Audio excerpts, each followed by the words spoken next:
Makikita naman si Luo Qingyu na kanyang pinapanood si Chu Ziyu sa itaas ng isang gusali at kanya na lang nasabi na sa wakas raw kanya nang nalaman kung bakit hinahayaan ni Chu Ziyu na kamuhian siya ni Dai Dinuz. Tinanong naman siya ni White Luo na kung ano naman raw ang dahilan. Tinawanan lang naman ni Violet Luo si White Luo dahil talagang wala raw itong alam sa nangyari.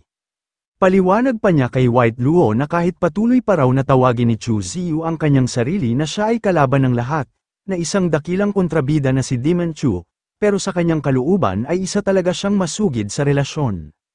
At hindi mapigilan ni Violet Luo na mapangiti na kinikilig sa mga binanggit kanina ni Chu Ziyu na mga salita, na ang pag-ibig raw ay hindi nakakatawang bagay dito sa mundo, kaya raw pala hindi pinatay ni Chu Ziyu si Dai Dinuz noong sila ay naglaban, kung siya raw ay ibang tao ay siguradong namatay na siya ng 10 beses. Dahil sa mga paliwanag ni Violet Luo ay nagsaad sa kanya si White Luo na ngayon raw ay kanya nang naiintindihan kaya raw pala kanyang pinili si Chu Ziyu nang dahil doon, bigla naman nagbago ang ekspresyon ng mukha ni Violet Luo na parabang isang maamong pusa na bahagyang nahiya sa binanggit na salita ni White Luo. Sa kabilang banda, nagpasalamat naman ang mga tao sa ating bida, saad pa sa kanya ng isang babae na kung hindi daw dahil sa Holy Sun ay malamang biktima din siya ng mga halimaw katulad na ibang mga tao. Ayon naman sa kanila ni Chu Ziyu na sila raw lahat dito ay parehong tao kung kaya huwag raw silang magbigay sa kanya ng pormalidad, ginagawa lang naman raw niya ang kanyang dapat na gawin para sa kanilang mga tao. Seryoso naman na sinabi ng isang magandang babae na handa raw niyang silbihan ang Holy Sun sa kanyang buong buhay, maging ang ibang mga tao na iniligtas ng ating bida ay ganun din ang kanilang gusto, na kanilang pagsilbihan ang ating bida sa abot ng kanilang makakaya. Nakangiti lang naman na sinabi sa kanila ni Chu Ziyu na ang kanila raw pagpapasalamat sa kanila ay kanyang pinapahalagahan. Hindi na raw nila siya kinakailangan na kanila siyang pagsilbihan, ang kanila na lang raw gagawin ngayon ay umalis na lang dito sa teritoryo ng mga demon. Pinakita naman ng dalawang babae ang kanilang mga sugat sa kani-kanilang mga kamay, sambit pa nila kay Chu Ziyu na baka hindi raw nila magawang makaalis dito sa Tianyuan City, dahil sa panahon raw na noong sila ay nakakulong ang mga halimaw ay tinatrato sila ng masama. Wala din silang makakain at sila ay pinapahirapan ng paulit-ulit, silang lahat na nandito ngayon ay nagkaroon ng malaking sugat, kaya dahil sa mga sugat na ito ay hindi nila kayang makaalis sa Tianyuan City nang sila lang. Dahil sa mga hinain ng mga tao ay nagsaad si Chu Ziyu kay Lord Shan Xiao na ang mga tao raw na nandito ngayon ay malubhang nasugatan, maaring kinakailangan muna nilang magpahinga dito sa Tianyuan City ng isang araw upang makapag-recover sila sa kanilang mga sugat. Natitiyak raw niya na hindi naman siya magpakita sa kanila ng pagtutol dito. Nagpasalamat naman si Chu Ziyu kay Lord Shan Xiao dahil sinabi sa kanya ni Lord Shan Xiao na wala raw siyang pakialam kung ano ang kanyang gusto, basta huwag lang daw itong maglakad-lakad dito at maghanap ng away dito sa Tianyuan City. Samantalang makikita naman si Lord Shan Xiao na nasa harapan ng kabaong ng Lord Golden Ape, at nasabi na lang niya sa Golden Ape na siya raw na kanyang kapatid ay walang kwenta. Dahil hindi raw niya natapos ang kanyang paghihiganti sa kanyang pagkamatay, pakiusap huwag raw siyang sisihin sa kanyang mga nagawa. Pero huwag raw itong mag-alala dahil kanya siyang ipaghiganti sa susunod, dahil kanya raw gagawin ang kanyang paghihiganti doon sa Tai Chi Ancient Star na malapit ng magbukas. Damako naman tayo sa Tianyuan City sa Tushan Hotel, dito ay makikita si Chu Ziyu na nakangiti na kanyang pinagsisilbihan ng tsaa ang kanyang sister Luo. Sambit pa ni Chu Ziyu sa kanyang sister Luo na itong tsaa raw ay isang premium spiritual tea, maaari raw ba niya itong tikman, at pakiusap maging mapagbigay raw ito sa kanya at huwag na din ito magalit. Agad din naman kinuha ni Luo Qingyu ang inihanda sa kanya na tsaa ni Chu Ziyu. Sinabi pa niya kay Chu Ziyu na kung magkakaroon pa raw ito ng pangatwiran sa kanya na kanya siyang lukuhin, ay siguradong kanya raw siyang isil na hindi na siya makalapit sa kahit sino mang mga babae. Pinapawisan naman si Chu Ziyu na nagsaad sa kanyang sister Luo na hindi raw siya maglakas ng loob na kanya siyang lukuhin.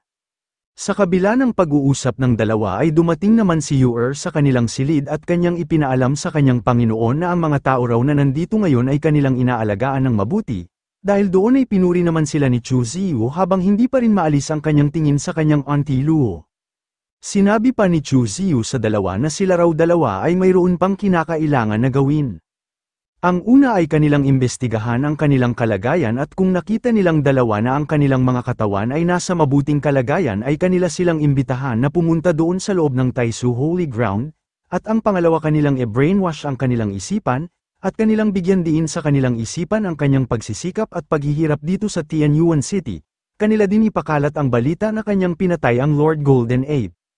Dahil sa mga utos sa kanila ng kanilang Panginoon, ay agad silang dalawa na sumang-ayon sa ibinigay sa kanila na utos. Sinabi din sa kanilang dalawa ni Chu Ziyu na tandaan raw nilang dalawa na magpanggap sila doon na sila ay tao upang hindi nila sila mahuli.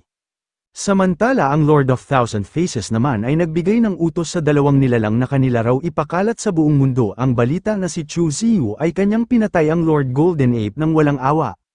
Paliwanag pa ng Lord of Thousand Faces na sa pamamagitan raw ng balita na walang awa niyang pinatay ang Lord Golden Ape ay makapagbibigay ito kay Chu Ziyu ng masamang reputasyon, sa kanya naman isip-isip na kinakailangan raw niyang kunin ang moral ni Chu Ziyu sa pinakaitaas at kanyang ipaalam sa lahat na si Chu Ziyu ay isang masamang tao.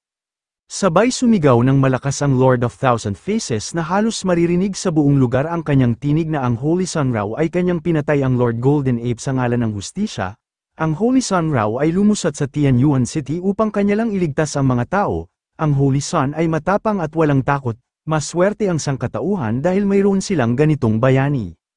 Halos mabulunan naman ang Lord of Thousand Faces sa kanyang pagsigaw at napamura na lang ito kay Chu Ziyu. Nagbigay naman ng utos si Lord Shan Shao sa Lord of Thousand Faces na kanya raw bantayan si Chu Ziyu ng malapitan. Ang tao raw na yun ay masyadong matalino at walang awa.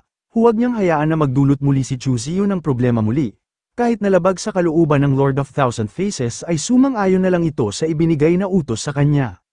Makikita naman si Chu Ziyu na nakatayo sa labas ng Tushan Hotel upang magpahangin, samantalang nagulantang naman ang Lord of Thousand Faces dahil nagsalita sa kanya si Chu Ziyu, sambit pa sa kanya ni Chu Ziyu na mukhang masyado raw talagang matapang ang Lord of Thousand Faces. Matapos dito ay tumungo na nga si Chu Ziyu kung saan naroroon ang kanyang sister Luo na abala sa kanyang pag-iihaw ng karne ng beast, samantalang ang Lord of Thousand Faces naman ay nagdadalawang isip na kanyang sundan si Chu Ziyu dahil sa presensya ni Luo Qingyu sa kanyang harapan. At kanyang minumura si Chu Ziyu na kanya yung idinuduro na huwag raw itong aasa sa ibang tao, kinakailangan na labanan raw niya siya nang siya lang mag-isa. Napatigil naman ang Lord of Thousand Faces sa kanyang pagsasalita dahil nagsaad si Chu Ziyu sa kanyang sister Luo na ihanda na raw niya ang kanyang sarili. Dahil doon ay makikita si Luo Qingyu nga napatigil sa kanyang ginagawa na nandidilim ang kanyang mukha sa sobrang inis sa nilalang na nanggugulo sa kanila. Dahil sa kanyang sobrang inis ay kanyang tinitigan ng Lord of Thousand Faces na mayroong halong pagbabantang pumatay. Ang Lord of Thousand Faces na nakakita sa masamang tingin sa kanya ni Luo Qingyu ay masyado itong pinapawisan na hindi na niya alam kung ano ang kanyang dapat na gawin at hindi ito nakapagsalita. At hindi na nga ito makatiis dahil kanya na namang minura si Chu Ziyu dahil ito raw ay masyadong kasuklam-suklam. Wala naman pakialam si Chu Ziyu sa kadaldalan ng Lord of Thousand Faces bagkus kanya lang itong tinawanan. Matapos doon ay pinalabas na nga ng Lord of Thousand Faces ang kanyang portal upang umalis na lang dito sa lugar. Sinabi pa niya sa kanila na sa ngayon raw ay kanya muna silang pabayaan kung ano ang kanilang gagawin dito. At nang nakaalis na ang Lord of Thousand Faces ay tinawag naman ni Luo Qingyu ang pansin ni Chu Ziyu, dahil nais raw ba itong kumain ng karne kasama siya. Masaya naman na pinasangayonan ni Chu Ziyu ang alok sa kanya ng kanyang sister Luo at agad niyang kinuha ang isang piraso ng karne na ibinigay sa kanya. Sambit pa niya na ang karne raw na ito ay masyadong mabango. Sa kabila ng pag-uusap ng dalawa ay bigla namang dumating si Yuer at kanyang tinawag ang kanyang Panginoon na kanya itong tinanong na kung libre raw ba siya ngayon. Tinanong naman siya ni Chu Ziyu na kung mayroon raw ba itong kinakailangan sa kanya. Masyado namang namumula ang mukha ni Yuer na kanyang sinabi sa kanyang Panginoon na inaasahan pa naman raw niya sana ngayong gabi na bibigyan siya ng magandang leson ng kanyang Panginoon doon sa kanilang silid. Wala namang sinayang na oras si Chu Ziyu at agad itong tumayo sabay kanyang itinapon ng karne upang kanila nang simulan ni Yuer ang kanilang magandang leson na gagawin, samantalang si Violet Luo naman ay kanyang sinabihan si Chu Ziyu na isa talaga raw itong pervert. Nang dumating na ang dalawa sa loob ng silid ay makikita si Chu Ziyu na agad humiga sa kanilang kama at kanyang sinabihan si Yuer na kung paano na lang raw kaya na siya ang gumawa ng galaw sa kanilang gagawin dito. Agad naman na pinasangayunan ni Yuer ang inutos sa kanya ng kanyang Panginoon at kanya nang sisimulan ang pagpatong sa itaas ni Chu Ziyu. Dahil dito sa kasagsagan ng malamig na gabi dulot ng ulan ay sinimulan na ng dalawa ang kanilang makalangit na pag-cultivate.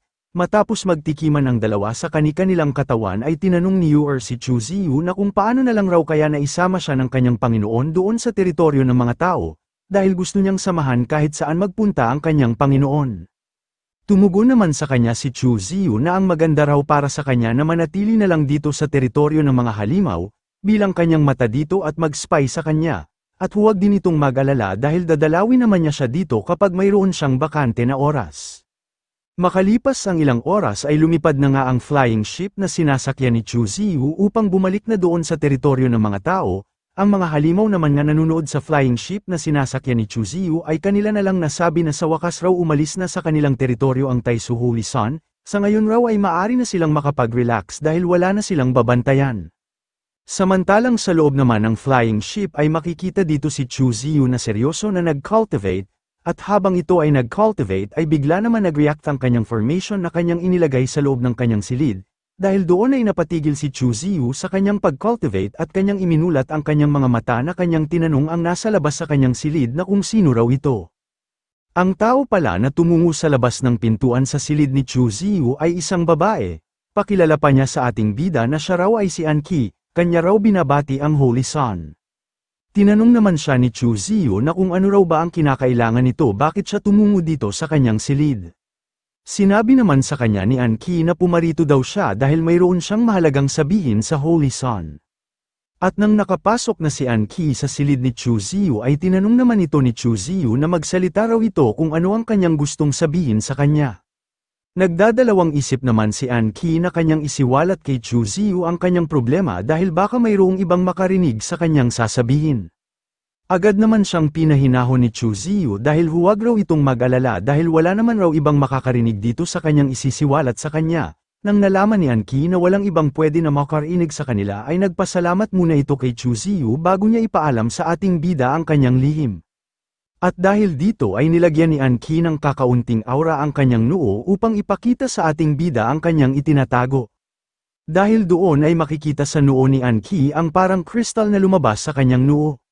Paliwanag pa niya kay Chu Ziyu na itong bagay raw na ito ay ang kayamanan ng mga rules, isang pamana na ipinasapasa ng kanyang pamilya, mayroon itong kapangyarihan na baguhin ang patakaran ng oras, samantalang si Chu Ziyu naman nga nasa harapan ni Anki ay kanya na lang nasabi sa kanyang sarili na kahit ang mga Saint King raw ay hindi nila kayang kontrolin ang patakaran ng oras ng madali, ang isang kayamanan na tulad nito ay bihira, kahit sa buong kontinente ng Tianqiong ay hindi ito makikita. Matapos ipinalabas ni Anki ang kayamanan na kanyang itinatago ay nagsaad ito kay Chu Ziyu na kanya raw itong ibibigay sa kanya. Agad naman siyang tinanong ni Chu Ziyu na sabihin raw niya sa kanya na kung ano raw ang kanyang kondisyon, bakit niya ito ibibigay sa kanya. Kung hindi ito nagdudulot sa kanya ng gulo ay kanyang tatanggapin ang kanyang ibibigay na kondisyon. Nagsalita na nga si Anki sa ating bida na kung narinig na raw ba ng Holy Sun ang patungkol sa pamilyang Chu, doon sa Lanxing City sa Katimugang Kaharian. Mayroon namang naalala si Chu Ziyu sa ibinanggit sa kanya na pamilya ni Anki, dahil kanya raw narinig ang pamilya na ito bago siya naging Holy Sun. Ang posisyon ng pamilya raw na ito ay espesyal sa Katimugang Kaharian. Ang kanilang kasaysayan ay maaaring nasubaybayan ng libu-libong taon na ang nakalilipas. Ayon sa alamat, dalawang indibidwal ang tumulong sa emperador ng Taisu na itatag ang banal na lupa ng Taisu. Ito ay isang lalaki at isang babae. Ang lalaki ay may apelyido na Chu, pero walang nakakaalam ng pangalan ng babae. Gayunpaman, ang banal na lupa ng Taisu ay may isang walang pangalang estatwa ng babae na ang kanyang mukha ay hindi nakaukit. Pero ang kanyang labis na pinagtataka bakit walang statwa ng lalaki na nagngangalan na Chu, kahit na ang mga master ay hindi din alam ang tungkol dito. Ang pamilya raw ba na Chu ay isang angka na pinasa mula sa lalaki na yon. Habang abala sa pag-iisip si Chu Ziyu ay kanyang tinanong si Anki na kung ang kanya raw bang ipapagawa sa kanya ay patungkol sa Chu family. Agad naman na pinasangayunan ni Anki ang tanong sa kanya ni Chu Ziyu, sana matulungan daw siya ng Holy Sun para dito. Nang nasa kamay na ni Chu Ziyu ang kayamanan ay nagsaad siya kay Anki na kinakailangan raw niyang tingnan ng mabuti itong kayamanan, nakadepende sa kalidad nito kung kanya ba siyang tutulungan sa hinihiling niya sa kanya. Sa isip-isip naman ni Chu Ziyu na dapat raw niyang suriin muna ito, dahil walang dahilan para magdulot ng gulo para sa mga bagay na hindi naman mahalaga. At ipinikit na nga ni Chu Ziyu ang kanyang mga mata na kanyang inutusan ng kanyang system na suriin raw niya itong kayamanan dahil wala siyang nararamdaman na presensya dito. Agad naman nag-notice ang kanyang system at ito ay natatawa. Hindi naman maipinta ang mukha ni Chu Ziyu sa labis na inis sa kanyang system dahil sinabi sa kanya ng kanyang system na kinakailangan raw ng 50,000 na breakthrough points para sa pagkonsumo, Upang kanyang simulan ang pag-scan, nasambit na lang ni Chu Ziyu sa kanyang system na kalukuhan raw itong kanyang ginagawa dahil kinuha niya ang kanyang mga puntos para lang sa bagay na ito. Sinabi naman sa kanya ng kanyang system na mahirap raw sa kanya na gumawa ng anumang bagay kung hindi niya siya babayaran. Sabay nag-notice na naman ng system na tapos na raw ang pag-scan. Ang impormasyon ay nandito sa sumusunod. Ang item ay Sand of Time, ang uri nito ay isang espesyal na item, ang grade ay isang Emperor grade, ang description, ito ay nabuo mula sa ilog ng oras, ang item na ito ay napakabihira na maaaring hindi lumitaw sa loob ng 5,000 taon, ang pekto, maaari itong gamitin upang mag-forge ng mga item maging ang mga pills, ang espesyal na epekto, kinakailangan na gumastos ng 2,000,000 na puntos upang kanya itong suriin. Mas lalo namang nagalit si Chu Ziyu sa kanyang system dahil kinakailangan pa niyang magbayad ng 2,000,000 na puntos upang kanya lang suriin ang espesyal na epekto ng item, sambit pa niya sa kanyang system na walang hiya raw ito dahil iniisip lang nito ang kanyang makukuha na profit, matapos doon ay napabuntong hininga na lang si Chu Ziyu na sumang-ayon na lang na siya ay gumastos ng 2,000,000 na puntos upang masuri ang espesyal na epekto ng item. Dahil doon ay nag-notice na naman ang kanyang system na ang special effects raw nitong item ay ang pagpapakawala ng spiritual na enerhiya at ang pagsira nitong item ay magbubukas sa ilog ng oras at hinayla ang gumagamit nito sa daloy. Babala, ang ilog ng oras ay napakadelikado, kung hindi kayang tiisin ng mga alon ng oras ay mamamatay ka agad sa pagtanda ng oras. Dagdag paalala, naway ang buhay ay isang kayamanan at huwag magpakabobo. Sa mga nalaman ni Chu Ziyu ay hindi maalis ang kanyang tingin sa item dahil itong kayamanan raw na ito ay isang Sand of Treasure na mayroong napakapangyarihan na epekto. Sa pagkakataong ito, tila posible na gamitin ang item upang maglakbay sa pagitan ng mga panahon, sa pamamagitan ng ilog ng oras, ngunit dapat tandaan ang mga babala na nakasaad sa espesyal na epekto. Ang ilog ng oras ay napakadelikado, at kung hindi kayang tiisin ang mga alon ng oras, mamamatay ka agad sa pagtanda sa ilog. Dahil sa mga naman ni Chu Ziyu ay nakangiti ito na kanyang kinuha ang item dahil kampante na raw siya nitong kayamanan bilang kabayaran sa kanyang ipapagawa sa kanya. Ngayon sabihin na niya sa kanya kung ano ang kanyang ipapagawa, at bakit kinakailangan niya ng kanyang tulong. Naging seryoso ang mukha ni Anki, na kanyang sinaad kay Chu Ziyu na kaya raw siya humihingi ng tulong sa kanya dahil sa isang dahilan, ang Chu family ay kanilang kinuha ang kanyang pamilya at hinarang din nila ang kanyang daanan. Gumamit raw siya ng lihim na teknik para makatakas sa kanila, habang ang kanilang mga alagad ay mahigpit siyang binabantayan. Ngunit sa kasagsagan ng kanyang pagtakas ay nakita siya ng mga halimaw at kanila din siyang hinuli. At nagpapasalamat din siya sa Holy Sun sa pagligtas niya sa kanya sa kamay ng mga halimaw. Kung maliligtas raw ng Holy Sun ang kanyang mga magulang ay ibibigay niya ang kahit ano sa kanya upang mabayaran lang siya. Hindi lang doon dahil kahit anong kabayaran ay kanyang ibibigay kahit ang kanya pang sariling katawan. Masyado namang napapaisip si Chu Ziyu sa mga ibinanggit sa kanya ni Anki. At bigla nakangiti ito na kanyang tinanggap ang ibinigay sa kanya na misyon ni Anki dahil pumapayag raw siya na kanya siyang tutulungan. Sinabi pa sa kanya ni Chu Ziyu na ibabalik raw niya siya doon sa Southern Realm kasama siya, at kanya din bibigyan ng mensahe ang Chu family na kanilang ibalik ang kanyang mga magulang. Dahil sa tugon ni Chu Ziyu ay tuwang-tuwa si Anki sa malaking tulong sa kanya ng Holy Sun at ito ay nagpapasalamat.